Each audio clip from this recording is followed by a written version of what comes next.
Hey everyone! Hope you're having an amazing day. It's Code Karen. Welcome to Reddit Stories, where we have 2 incredible stories with comments. If you are new to this channel, a sub would be great. Tap that notification bell. Let's jump right in. Our first story is from r/Am I the Idiot? Am I the idiot for asking the bride's ex-boyfriend to be my date at her wedding because she kicked me out of her wedding party? I'll give you the quick and condensed version of this bridal drama. My friend is marrying my ex-boyfriend. Yes, it's very awkward.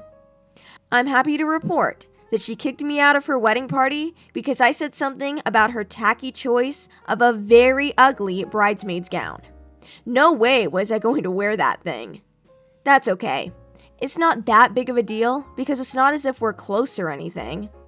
Hey, she got together with my ex after all. However, she still expects me to assume all the bridesmaid duties, financial and otherwise. I told her, I don't think so, and it would be best if she chose another bridesmaid. After that confrontation, she almost uninvited me to the wedding, but instead decided it was okay for me to come, but I had to follow a very specific set of rules, ranging from how to dress, who I could talk to, stupid stuff like that. I also found out through another bridesmaid that Bridezilla made fun of my slight speech impediment, and had the other bridesmaids laughing hysterically. This was super petty and very mean girlish, and I was about to not attend when I ran into the bride's ex-boyfriend who was also invited to the wedding. Isn't this going to be cozy? He too was kicked out of the wedding party, or should I say, let go of his duties, and was given the same list of rules to follow. He and I decided we're going to go together and have fun breaking as many rules as we can, such as wearing what we want to wear, drinking at the open bar, talking to whomever we want to, singing obnoxiously, and dirty dancing. Yes, there is someone in charge of monitoring that we don't have too much fun. Can you believe that? We aren't planning to do anything super crazy that would distract from the bride's big day, other than breaking her ridiculously petty rules that we're supposed to follow. We're also both at the point where we're both ready to sever ties with the bride. We are done with her drama. Am I the idiot for instigating this Bonnie and Clyde with her ex-boyfriend because we are both just so over this Bridezilla and for seeking a little revenge? Let's head to the comments. Little N says, not the idiot. But seriously, don't even go. Why give the Bridezilla the satisfaction of showing up at all? They want you to act like robot guests and not have any fun. But of course, they want your gifts and money. If you go and break their childish rules, they will only use it to make you guys look bad, like you spoiled the wedding or something. Don't go. Sever ties. Make your own fun that night, whatever it is. Post your amazing fun all over social media.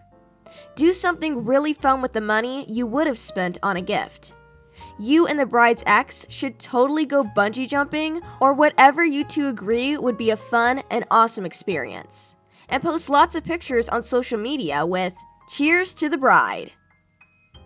Brutally True says, everyone stinks here. Let me break it down. The bride and groom are the idiots because they set rules about who you can talk to, how much you can drink, and no dirty dancing, and other ludicrous things, I'm sure. You're the idiot because you're talking about flagrantly breaking the bride's rules just to stick it to them. If you were planning to do all those things to have a great time at the wedding reception but not cause a scene, then I would say not the idiot. How is someone going to enforce that stuff anyway? The bride sounds like a person that's not going to be a bestie in the future, so cutting ties after the wedding seems like a good idea.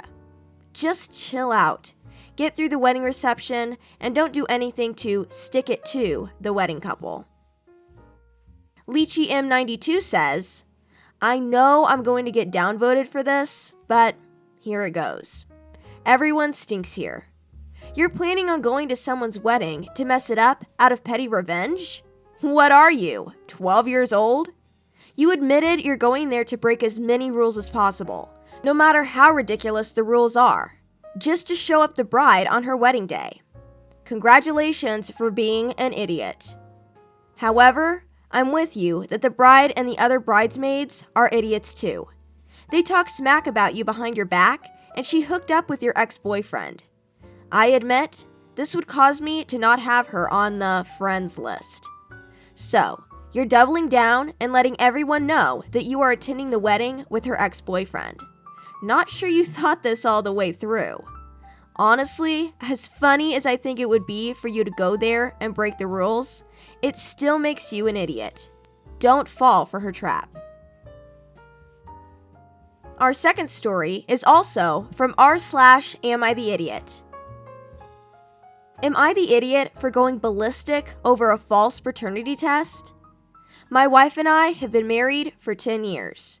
We met in college, and she has been my best friend for almost 14 years now.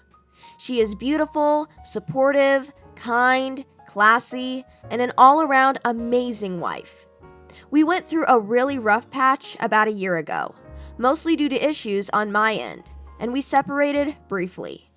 However, when she told me she was pregnant, I was shocked but overjoyed. She told me she would only keep the baby if I was fully committed to her and the marriage. I was. As time went on, I became increasingly insecure about whether or not the baby was mine. I did the math, and it was right around the time we were separated. I agonized over this for months, and after the baby was born, I could barely even hold him because I had so many questions and doubts. I told my wife I wanted a paternity test. She was upset, but told me to get one if it would ease my mind. The test comes back 2 weeks later, and it says I am not the father.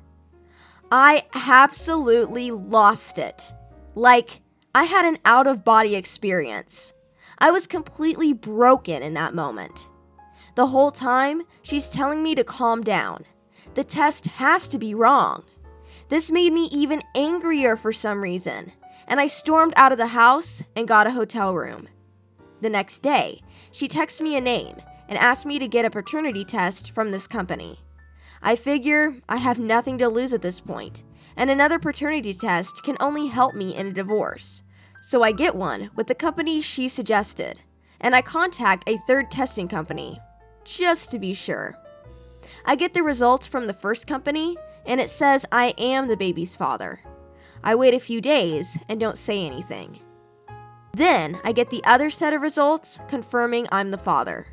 I feel like the weight of the world has just been lifted off my shoulders, and I can finally be the father I want to be. I call my wife to give her the good news, and she tells me not to come back home. She says she's disgusted with how I acted by demanding a paternity test, and also by my follow-up reaction to the false result. She tells me I can come see my son, but she will be filing for divorce. I don't think my reaction was over the top for a man who thought he was being lied to about his child's paternity. I know how it must have looked to her, knowing that I was the father, but I don't think she's seeing it from my perspective. Am I the idiot for flying off the handle and reacting this way to what I thought was a huge paternity deception? Let's head to the comments. Disney Bride 128 says, I'm willing to cut you a little slack because I've never heard of a false negative paternity test, so I would not have thought to doubt the results either. And obviously, I would be beyond feeling devastated and betrayed to learn that my spouse cheated on me and the child wasn't mine. But that said, I can't blame your wife for being done with you. I think there's a level of breakdown in a marriage when you accuse your spouse of cheating and lying about the paternity and you can't bond with the baby. That's a fundamentally broken marriage. And calling her to tell her the good news is a jerk move. Calling to beg her forgiveness and to seek counseling in order to work on the relationship would have been the far better move. Right now, she holds all the cards. Angie's Chamagi says, you're the idiot. For sure. And I think deep down, you know this. If the roles were reversed, and your wife accused you of having a secret affair with someone else, and she reacted this way based on unverified proof, would you take her back? It's important to a woman to know that her man supports and trusts her. Requesting a paternity test is not going to be an easy ask for anyone, but it's your reaction that's an issue here.